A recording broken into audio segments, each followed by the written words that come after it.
Dear colleagues of the LGMA Constituency, welcome to the first update from Belém, COP30 UN Climate Conference, 30th conference, which is taking place in Brazil. I'm joined by my friend and colleague Goksen from ICLEI European Secretariat, and my name is Yunus, the top focal point of the LGMA Constituency. So why are we here? This is the beginning of a 2 weeks journey. In fact, the preparations have already started. This was unique this year because we have started our COP30 already last week in Rio for the cities and regions.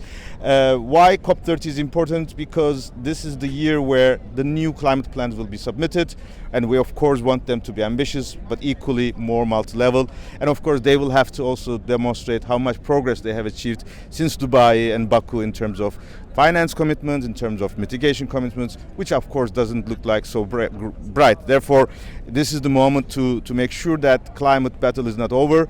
Yes, we are still we're in the 1.5 degree threshold over, but we can still bring back the climate efforts on back onto the right track. But let's hear from Goksen about how we have come to Rio and Belém. What was the connection to Rio Belém, Goksen?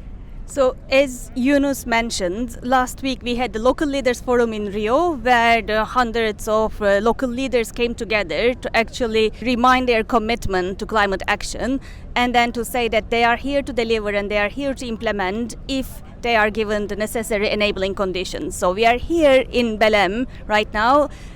Before COP started, there was the Leaders Summit in Belém, where the local leaders handed over the declaration that they published in Rio to the leaders of the world, and they reminded that they are here to implement the Paris Agreement and they expect the leaders to step up and do their part. The EU announced its endorsement to CHAMP, which adds another layer to the CHAMP commitments, and for those who don't know CHAMP, it is the Coalition for High Ambition on Multi-Level Partnerships. So it's an important commitment that each country is taking to say that they are ready to work with their subnational levels for increased climate action. So seeing this signal coming from the EU, seeing the subnational component in the EU's NDC for the first time, they are also strong indications that the countries are taking the multi-level action more seriously, and we expect this COP to deliver on our further actions. And then maybe, Yunus, you can explain a little bit what we expect from this COP.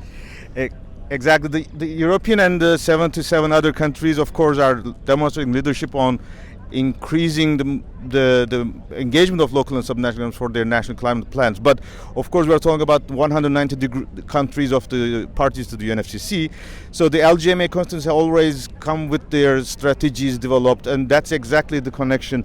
The leaders in Rio announce what they want to do, and the LGMA position is how we can translate into the negotiations, the COP30 documentation.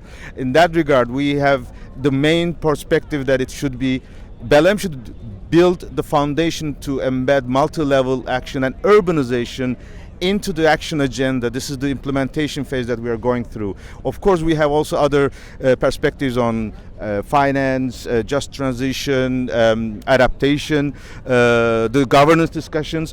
But for us, the reason why Belém is so important is that in the next 2 years, we will also see the IPCC special report coming up. Therefore, if we have a powerful foundational statement from the outcome documents, then we can build a 2 years working process. We can welcome the IPCC process, and then starting from the COP33, when there's a second global stocktake will start, we can definitely say that multi-level and urbanization is fully embedded into the implementation area. So climate conferences is not just the negotiations, it's also the moment where all stakeholders demonstrate their input to the climate action. And at the Blue Zone, which is the negotiations restricted area, we as ICLEI have been convening the multi-level action pavilions for years. And this year in Belém, we have made a bit better improved capacity with our partners, UN Habitat and Minister of Cities of Brazil. And here I'd like to invite my colleague Joe, who has been the heart and soul behind the COP30 Cities and Regions Hub. What shall we give as the teasers of what to expect at the hub? Great, thanks Yunus. We've got a fantastic 2-week program lined up at the Cities and Regions Hub.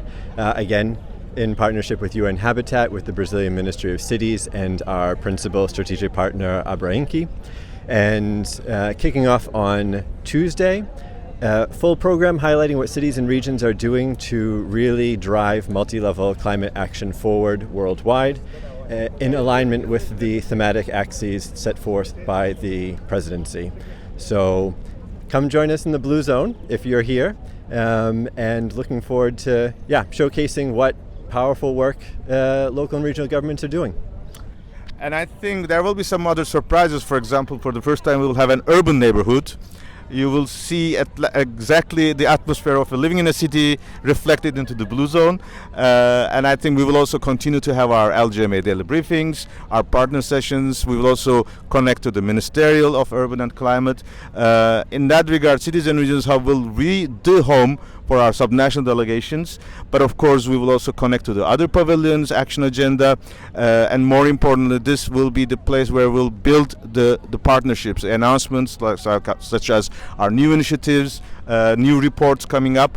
So we recommend you to follow our bulletin so that you can hear what's happened and how you can engage further.